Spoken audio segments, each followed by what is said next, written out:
오늘 함께 나누실 말씀은 요한계시록 19장 1절부터 5절입니다. 요한계시록 19장 1절부터 5절입니다. 제가 봉독하겠습니다. 이 일 후에 내가 들으니 하늘에 허다한 무리의 큰 음성 같은 것이 있어 이르되 할렐루야, 구원과 영광과 능력이 우리 하나님께 있도다. 그의 심판은 참되고 의로운지라. 음행으로 땅을 더럽게 한 큰 음녀를 심판하사 자기 종들의 피를 그 음녀의 손에 갚으셨도다 하고, 두 번째로 할렐루야 하니 그 연기가 세세토록 올라가더라. 또 24장로와 네 생물이 엎드려 보좌에 앉으신 하나님께 경배하여 이르되 아멘 할렐루야 하니, 보좌에서 음성이 나서 이르되 하나님의 종들 곧 그를 경외하는 너희들아, 작은 자나 큰 자나 다 우리 하나님께 찬송하라 하더라. 아멘. 우리가 계속해서 계시록을 나누고 있습니다. 17장부터 시작되었던 세상의 후회와 패배를 담고 있던 환상이 마무리되고, 19장부터 계시록 끝장까지 성도들의 찬송과 승리를 담고 있는 환상이 반복적으로 여러 심상과 은유를 사용해서 소개되고 있어요. 한 해가 마무리되고 새해를 준비할 때가 되면 많은 이들이 신년운세 같은 것을 보지요. 내년엔 어떻게 될지에 대한 두려움과 기대감이 있기 때문일 거예요. AI와 과학이 이렇게 발달한 21세기에도 그런 일이 많다는 것이 어찌 보면 참 놀랍기는 해요. 그런데 왜 사람들이 그렇게 신년운세 같은 것을 꼭 보려 할까요? 종종 뉴스를 보다 보면 그러한 현상에 대한 충분한 이해가 잘 될 수가 있을 것 같아요. 사회면에서 쏟아내는 뉴스들을 보면 우리가 살아갈 세상이 훨씬 더 녹록하지 않고 쉽지 않다는 것을 충분히 인지할 수 있어요. 빈부격차는 심각해지고 있고, 갈등과 혐오는 더 심화되고, 인구는 줄어들고 저성장 국면에 들어선 사회, 돈이 인간성을 잠식한 사회의 현상들을 우리가 쉽게 뉴스를 통해서 발견할 수가 있죠. 그런 현상들을 보면 내 미래가 어떻게 될까를 불안해하는 건 어찌 보면 당연한 겁니다. 현실이 무거우면 미래에 대한 불안은 가중되게 마련이거든요. 그리고 그것이 심해지면 살 소망을 끊어버리기도 하는 거예요. 제가 얼마 전에 본 논문에 의하면 사람들은 현재보다 과거를 훨씬 더 좋았던 시절로 인식을 하는 경향이 있고요. 미래를 훨씬 더 비관적으로 보는 성향이 있다고 해요. 저도 그런 것 같고요. 그러니까 옛날이 좀 더 좋았어 라고 생각하는 거고, 앞으로 내가 뭐 해먹고 살지 이런 생각을 하게 된다는 것이죠. 그런데 그러한 미래에 대한 어떤 걱정과 염려가 많아지게 되면 오늘의 삶이라는 것이 굉장히 힘들어지죠. 그래서 많은 사람들이 자살까지 하는 거 아닙니까? 요한계시록을 처음 읽었던 교회 공동체들은 많은 어려움에 직면해야 했어요. 황제 숭배를 하지 않음으로 인해서 경제적인 위험을 감수해야 했고, 유대인과 여러 로마인들의 혐오의 대상이 되었어요. 그리고 종종 그것으로 인해서 죽음을 당하기까지 했죠. 그런 그들의 현실이 낙관적일 수 없다는 건 어찌 보면 당연한 것이죠. 그렇죠? 그래서 우리가 성도들의 삶을 이렇게 그 당시의 삶을 우리가 추론을 좀 해보면 그들이 정말 살기 힘들었겠다. 지금보다 훨씬 더요. 그런 걸 마땅히 추론할 수가 있어요. 제가 요즘에 이제 톰 라이트가 쓴 그 신약교회, 신약성경의 처음 이제 초대교회의 어떤 현상들, 그리고 역사책들을 보고 있는데 쉽지 않았을 것임이 틀림없어요. 지금보다 훨씬 더 어려운 사회였거든요. 그런데다가 신앙을 갖고 있다는 이유 때문에 훨씬 더 무거운 삶을 살아야 했어요. 이런 이들이 오늘을 잘 살아낼 수 있었을까요? 당연히 오늘에 대한, 그리고 미래에 대한 걱정과 불안이 인간이면 있었겠죠. 그때 요한계시록은 그들의 결국과 마침이 어떠할 것인지를 여러 차례 여러 심상과 비유를 통해서 지금 소개해주고 있는 겁니다. 따라서 요한계시록은 비밀스러운 코드나 재앙에 관한 이야기라기보다는 신자들에게 희망과 소망을 주는 책이라고 볼 수가 있죠. 그리고 그 희망과 소망은 그들의 마침, 결국에 관한 것, 그리고 그 결국이 그들이 생각한 것처럼 비관적이지 않을 것이라는 점을 전달하는 것에 방점이 있다고 볼 수 있을 거예요. 다시 말해서 그들의 현실이 낙관적이진 않았어요. 전술했지만. 그러나 그들의 미래와 최종적인 모습은 낙관적일 수 있을 거라는 확신을 전달하는 것입니다. 그것은 오늘날을 살고 있는 우리들에게도 마찬가지죠. 요한계시록 19장부터 21장까지 그리고 끝장까지 전부 다 살펴보면 전부 다 하나님 나라와 신자들의 결국에 관한 것이거든요. 특별히 19장을 오늘 읽은 본문을 보면 하나님을 찬양하는 환상으로 가득하고 있는데 그것은 결국 지금 수고하고 있는 눈물을 흘리고 있는 신자들을 하나님께서 그 눈에서 눈물을 닦아주시고 그들이 상상할 수 없는 위로와 상급을 얻게 하실 것임을 전달하고 있다고 볼 수 있는 것이겠죠. 그래서 결국 지금은 우리가 너무 미래에 대해서 비관적일 수밖에 없고 걱정이 되겠지만 저도 마찬가지입니다.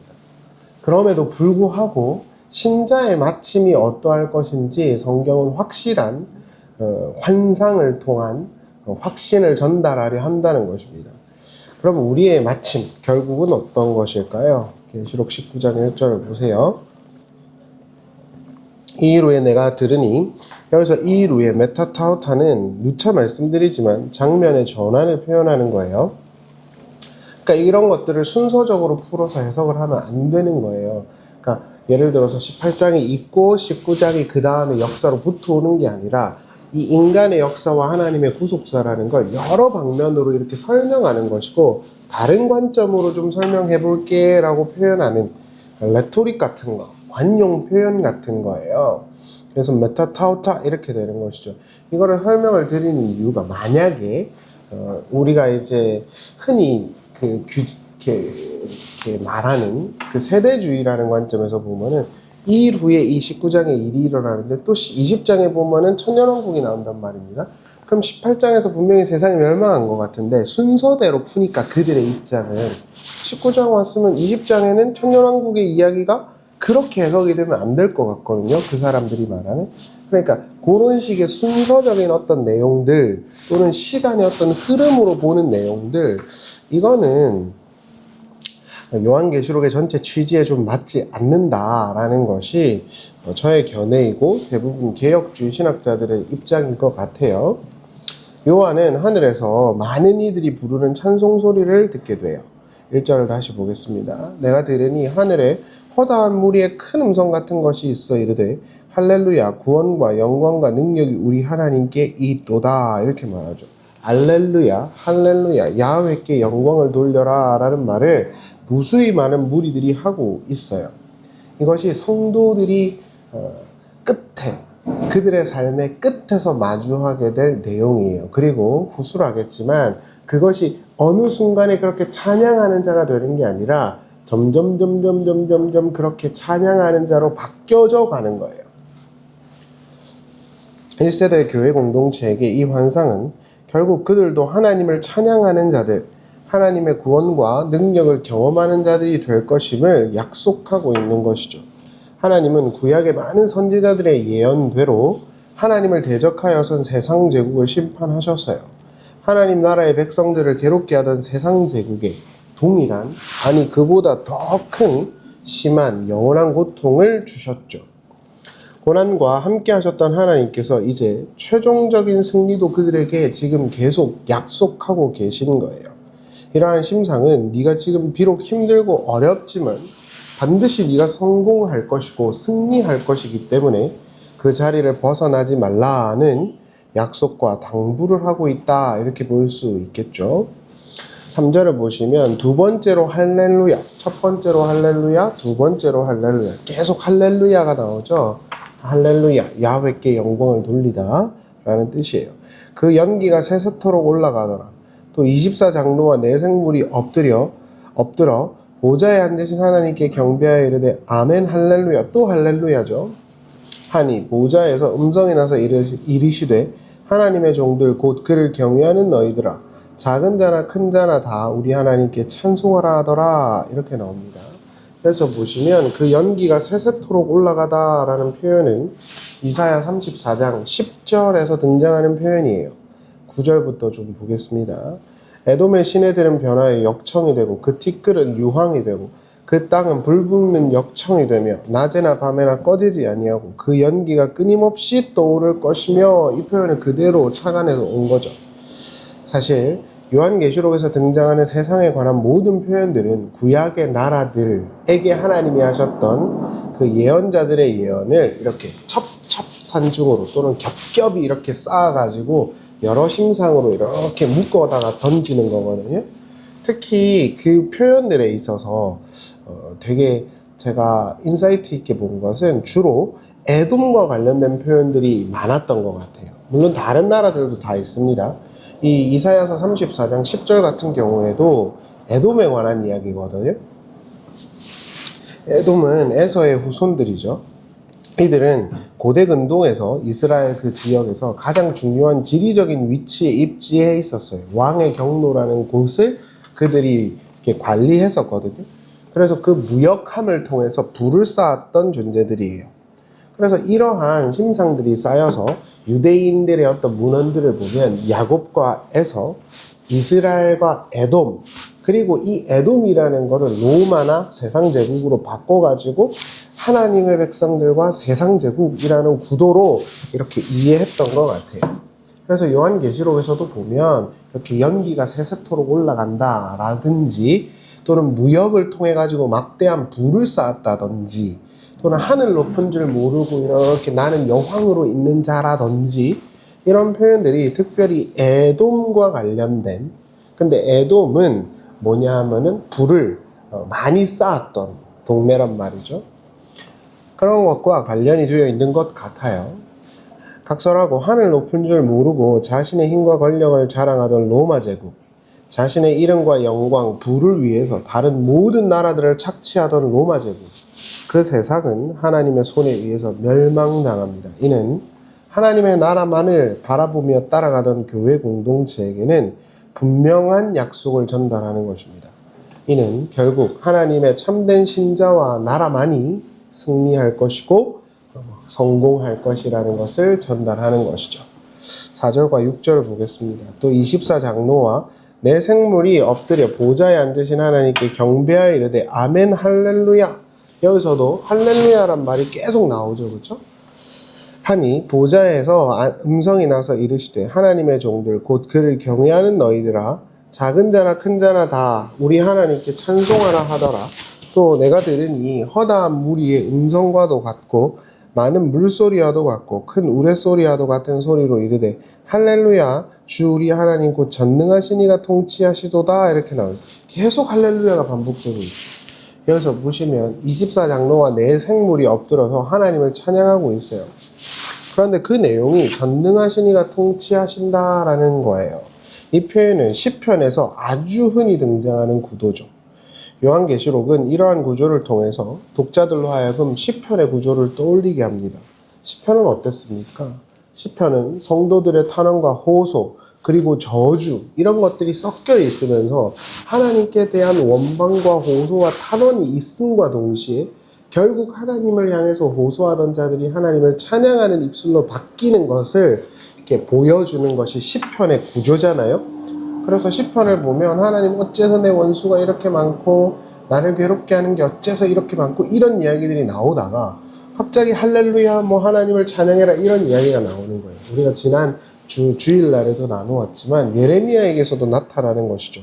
요한계시록도 마찬가지 아닙니까? 5째인을 띄니까 성도들이 하나님의 보좌 앞에 앉아가지고 하나님 왜 이렇게 우리가 힘들어야 됩니까? 우리 원수를 언제 갚아줄 것입니까? 이런 게 있잖아요. 그러니까 그런 어떤 고백과 고민과 어려움들을 갖고 있는 게 신자의 현실이란 말입니다. 그런데 그렇게 끝나지 않고 하나님을 찬양하는 자가 될 거다. 하나님 아버지를 높이는 자가 될 거다. 그게 성도의 마지막이야 라고 계시록 19장에서 지금 전달하고 있는 것이죠. 그리고 시편에서도 그게 그대로 반영되고 있고요. 많은 어려움과 호소와 탄원이 계속되는 오늘이지만 그러나 그럼에도 불구하고 하나님을 떠날 수 없는 현실 속에서의 신자들은 하나님을 향한 찬양을 하는 자로 바뀌어져 가는 거예요. 그리고 그렇게 할렐루야만 외치면서 하나님을 찬양하는 그림, 그것이 성경이 마지막에 성도들의 모습이 어떠할 것인지를 제안하는 그림이다. 이렇게 우리가 이해할 수 있겠죠. 특별히 이 구문에서 통치하시도다에 상응하는 헬라어 단어 바실레우센이라는 건 바실리우의 부정과거 시제예요. 이게 이제 우리가 요한계시록을 이해함에 있어서 아주 중요한데 시제를 파괴합니다. 제가 몇 차례 말씀드렸지만 히브리어에는 과거와 현재와 미래가 없어요.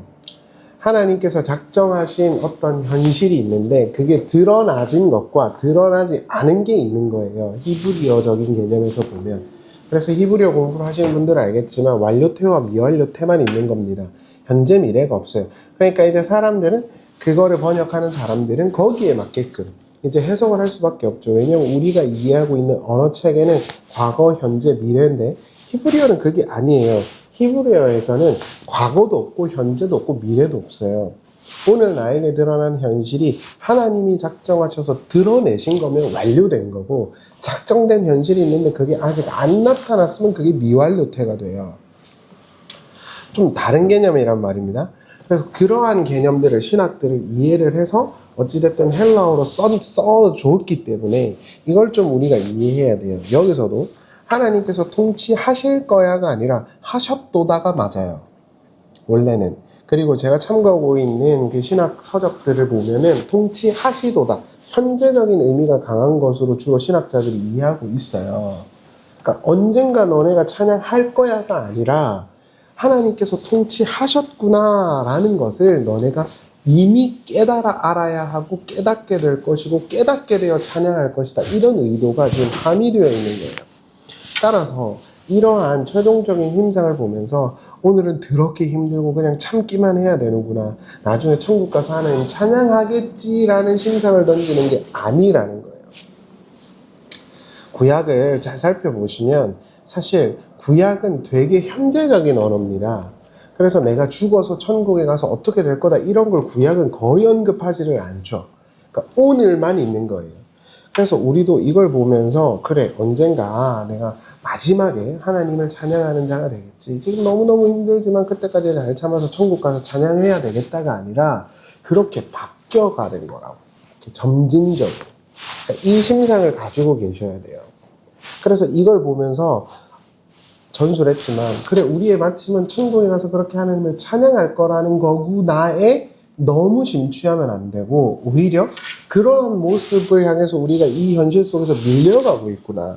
하나님을 찬양하는 자의 자리로 밀려가고 있구나 라고 이해를 해야 한다는 거예요. 하나님 언제까지 우리의 이 어려움과 괴로움을 그냥 보고만 계실 거예요 라고 말을 하던 신자들이 또한 동시에 하나님을 찬양하고 그렇게 하나님이 통치하신 거군요 라고 하나님을 찬양하는 자의 자리로 점진적으로 이렇게 바뀌어가는 거예요. 오늘이 미처 말씀드리지만 오늘이 너무너무 성실하지 않은데 내일이 좋을 수는 없는 거예요.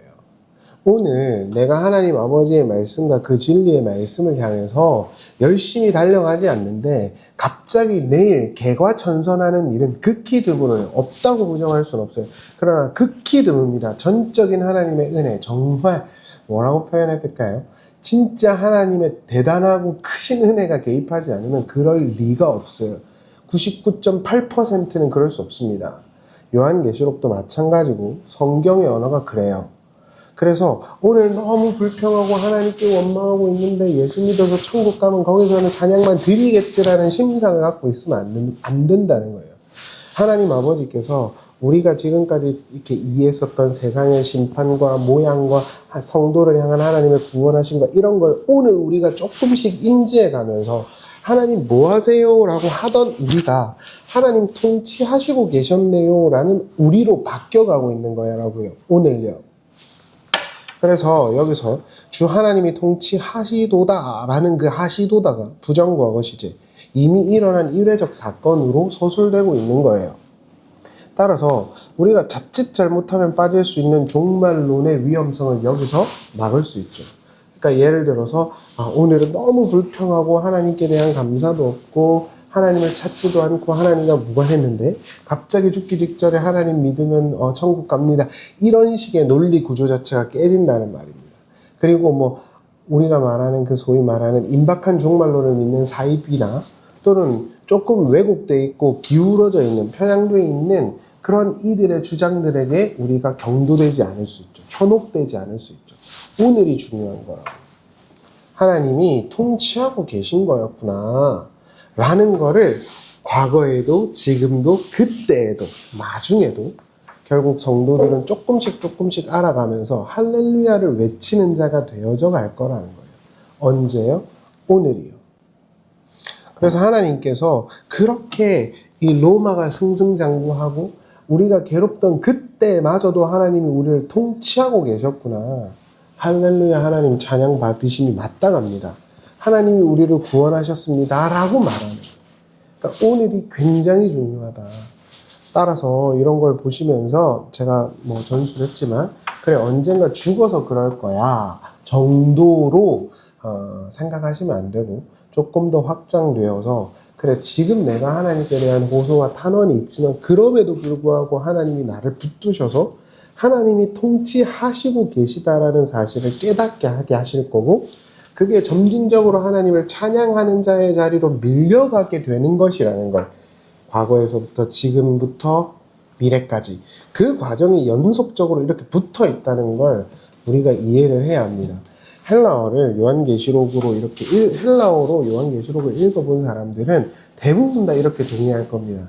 그러니까 우리가 생각하는 설교라는 것도 제가 누차 말씀드리지만 이건 좀 성도님들이 계시지 않은 상황에서 설명을 드리는 거니까 설교라는 것도 사실은 성경을 제대로 주해해서 그 원의가 무엇인지 치열하게 고민한 상태에서 내놔야 되는 거거든요.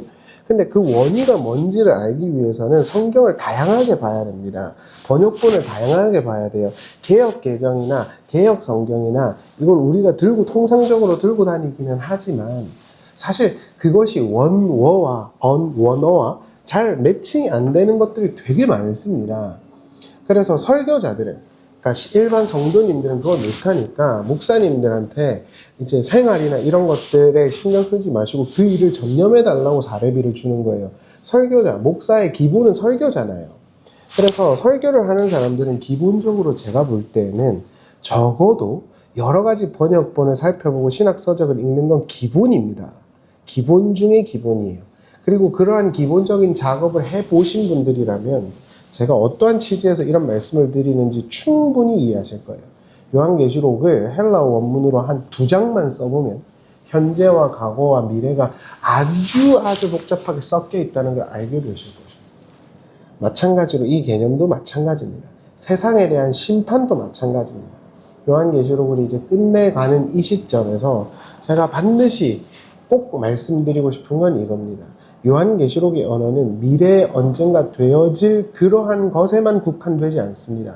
과거에 우리의 인생을 해석하는 틀이 되기도 하고 오늘 우리의 삶을 어떻게 살지에 대한 지침이 되기도 하고 미래에 어떨 것인지에 대한 확신과 소망을 주기도 합니다. 이게 다 섞여 있다고요.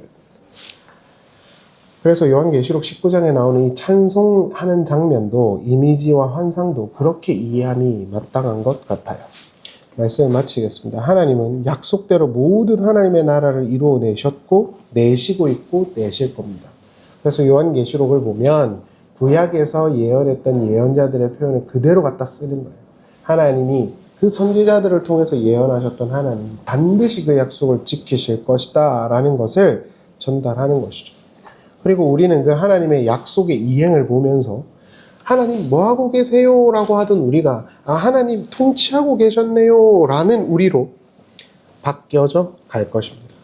지금 비록 어렵고 힘들겠지만 지금 하나님의 나라가 이루어지는 시간이고 그러한 모습들이 점철되어 결국 하나님을 찬양하는 자의 자리에 우리가 있을 거라는 확신을 주는 것, 그것이 요한계시록 19장과 20장과 21장 요한계시록 끝장까지 요한계시록이 성도들에게 말하려고 바라는 것을 잘 인지하셔서 오늘 이 하루도 하나님을 찬양하며 살아갈 수 있는 우리가 되기를 바랍니다. 기도하겠습니다. 하나님, 우리와 함께 해주시고 하나님과 함께하는 우리가 되게 하여 주시옵소서. 오늘의 현실이 녹록하지 않지만 결국 우리가 승리하게 될 것임을, 우리가 하나님 안에서 하나님을 찬양하는 백성이 될 것임을 확신하게 해주시고 흔들림 없이 주어진 길을 가게 하여 주시옵소서. 예수님의 이름으로 기도합니다. 아멘.